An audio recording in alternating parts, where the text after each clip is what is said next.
Hello friends, welcome to my channel. आज मी तुमच्यासाठी एक छोटासा लेख घेऊन आले आहे. लेखाचं नाव आहे आजीची परसबाग. हा माझा नवीन प्रयत्न आहे. तुम्हाला कसा वाटतोय तर कमेंट करून नक्की सांगा. तसेच तुम्हाला जर माझं चॅनल आवडत असेल आणि चॅनलवर नवीन असाल तर चॅनलला नक्की सबस्क्राईब करा. व्हिडिओ आवडल्यास लाईक आणि शेअर करायला विसरू नका. चला तर आपण आता या लेखाला आपल्या व्हिडिओला सुरुवात करूयात. आजीची परसबाग. आली आली ग दिवाळी, आली आली ग दिवाळी, आनंदाने उत्साह घेऊन. वाट पाहते ग तुळस अंगणातली, वाट पाहते ग तुळस अंगणातली. गुज सांगते मनातले, गुज सांगते मनातले. आजी आजोबांचे डोळे वाटेकडे, म्हणती येणार पाखरे घरट्याकडे, म्हणती येणार पाखरे घरट्याकडे. खरंच ग, अगदी मनातलं बोलली. शाळेला सुट्टी लागली की कधी गावाकडे जाईन असं होतं. आई, तुला माहितीये का, या सुट्टीत मी ना आजीच्या परसबागेतल्या प्रत्येक झाडाची माहिती घेणार आणि आपल्या गॅलरीत पण छोटीशी का होईना पण परसबाग करणारच. चिवच्या या बोलण्यानं आई गालातल्या गालात गोड हसली आणि मनाशीच पुटपुटली, मला पण शिकायचं आहे फराळाचं परफेक्ट बनवायला. गिफ्ट्स, फटाके, नवीन कपडे, सगळं सामान भरून बॅगा तयारच होत्या. उरली सुरली कामे उरकून सगळे पटकन गाडीत बसले आणि गाडीने गावाकडचा रस्ता पकडला. या सुट्टीत प्रत्येकालाच काहीतरी वेगळं करायचं होतं. आईला फराळाचं शिकायचं होतं, बाबांना मित्रांसोबत वेळ घालवायचा होता, दादाला तर गावभर फिरायचं होतं आणि चिवला चिवला खुणावत होती परसबाग. बघता बघता गाव आलं.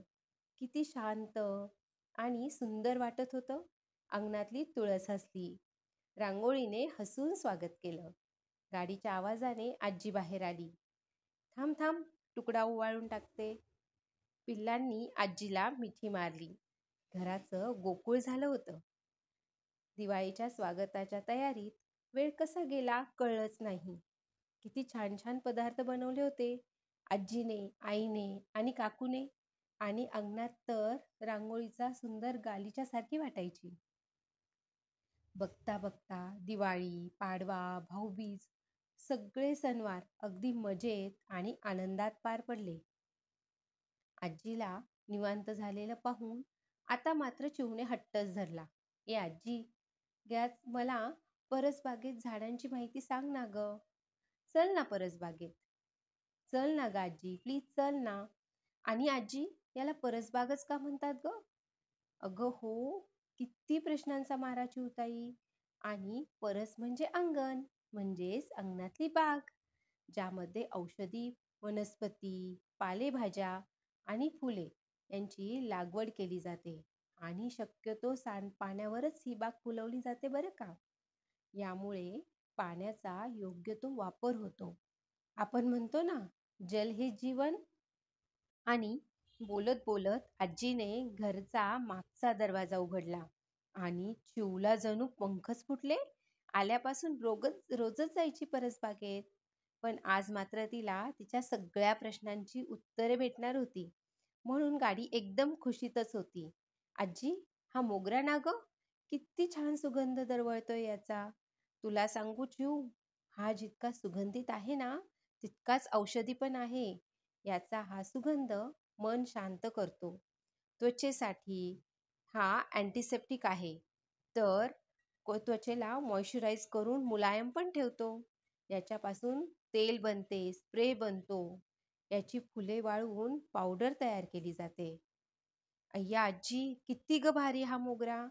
आजी, हे तेच गुलाब ना, ज्याचा तो उन्हाळ्यात गुलकंद बनवून दिला होता. गुलाबाचे पण काही औषधी उपयोग असतात का ग? आजी हसतच बोलली, हो तर, गुलाबापासून गुलकंद तयार होतोच, पण हा तर फुलांचा राजा, याचे तर खूप सारे फायदे आहेत. गुलाबाच्या हिप्समध्ये भरपूर प्रमाणात व्हिटॅमिन सी आणि अँटीऑक्सिडंट्स असतात. यामुळे रोगप्रतिकारक शक्ती वाढते. मधुमेह, संधिवातासारख्या आजारांवर तर हा खूप उपयोगी आहे. गुलाबाचे किती म्हणून फायदे सांगू. बघ ना, याच्या तेलामुळे सूज आणि वेदना कमी होते. याच्या पाकळ्यांचा उपयोग सौंदर्य प्रसाधनामध्ये तर होतोच, पण चहा आणि मिठाईमध्ये पण केला जातो. तणाव कमी करण्यासाठी, डोकेदुखीवर उपाय म्हणून पण याचा उपयोग केला जातो. आजी, किती सुंदर फुलझाडे लावलीस. पण काय ग आजी, ही सदाफुली ना? याचा काय उपयोग? चिवताई, देवाने प्रत्येकालाच युनिक बनवलंय. निसर्गातली प्रत्येक गोष्ट ही कोणत्या ना कोणत्या कारणासाठी उपयोगी असतेच.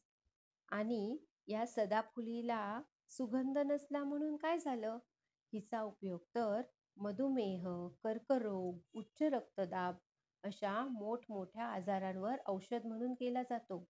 स्मृती कमी होणे, जठरावर सूज येणे, अतिसारासारख्या आजारांवर पण याचा उपयोग होतो बरं का.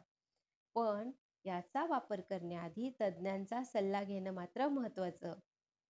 आजी, ॲलोवेरा आणि तुळशीबद्दल तर तू सांगतच असतेस.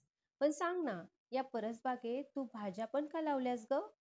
चिवताई, भरपूर जीवनसत्वे, खनिजे हे पालेभाज्या आणि फळभाज्यांपासूनच मिळतात. आपल्या हाताने लावलेल्या भाज्या, त्यांची घेतलेली निगा यामध्ये मन रमून जातं. पण त्यावर केमिकल्सची फवारणी पण नसते. अगदी ऑर्गॅनिक असतात ही फळझाडे. या फळभाज्या पौष्टिक तर आहेतच, पण खरं सांगू, परसबागेत आलं ना की माझं मन प्रसन्न होतं. पक्ष्यांचा चिवचिवाट, फुलपाखरांचं इकडून तिकडे बागडणं आणि हवेच्या झुळकेसोबत येणारा मंद मंद सुगंध अगदी मन सुखावून जातं बघ. बघ, ही ओली हळद खूपच गुणकारी आहे. यामुळे रोगप्रतिकारक शक्ती वाढते, पचन व्यवस्थित होते, रक्त शुद्ध होते आणि तुला तर माहितीच आहे, सौंदर्य प्रसाधनात पण याचा खूप उपयोग होतो. जेवणात भाजीतून तुम्ही अलगद काढून टाकता ना, तो हा कढीपत्ता. पण तुला माहिती आहे, या कढीपत्त्याने जेवणाची चव तर वाढतेच, पण ते छान पचनही होते. यामुळे शरीरातील चरबी कमी होण्यास पण मदत होते आणि केस पण छान वाढतात. कमी पाण्यात वाढणारा हा शेवगा औषधी गुणधर्माचा खजानाच आहे. Vitamin A, vitamin C, antioxidant, potassium, मॅग्नेशियमने भरपूर आहे. याच्या पानांचा उपयोग खत बनवण्यासाठी पण करतात. याच्यातील भरपूर कॅल्शियममुळे हाडे मजबूत होतात, तर फायबरमुळे पचन देखील व्यवस्थित होते बरं का. तुम्ही नाक खाताना नाक मुरडता ना, ते हे कारले. पण खरंच खूप गुणकारी आहे बरं का. पोटावरच्या समस्यांवर उपचारासाठी याचा उपयोग होतो. याच्यामुळे कोलेस्ट्रॉलची पातळी कमी होते. यातील कॅरेटीनमुळे रक्तातील साखरेची पातळी कमी होते. वजन कमी करण्यासाठी खोकला, पित्त, त्वचारोग, बद्धकोष्ठता यावर पण याचा खूप उपयोग होतो. आजी, तुझी ही छोटीशी परसबाग पण किती ग गुणकारी आहे. आता मी पण गॅलरीत एक छोटीशी परसबाग करणार म्हणजे करणारच. आजी, तू येशील ना ग माझ्या मदतीला? चिवच्या त्या चमकदार डोळ्यात तिच्या गॅलरीतल्या परसबागेचं चित्र अगदी स्पष्टपणे दिसत होतं. आजी तिला जवळ घेत अगदी प्रेमानं म्हणाली, हो तर, आपण दोघी मिळून करू गॅलरीतली सुंदर परसबाग. ऑर्गॅनिक, प्रथम उपचारासाठी उपयोगी पडणारी आणि मनाला सुगंधित, प्रसन्न ठेवणारी सुंदर अशी परसबाग.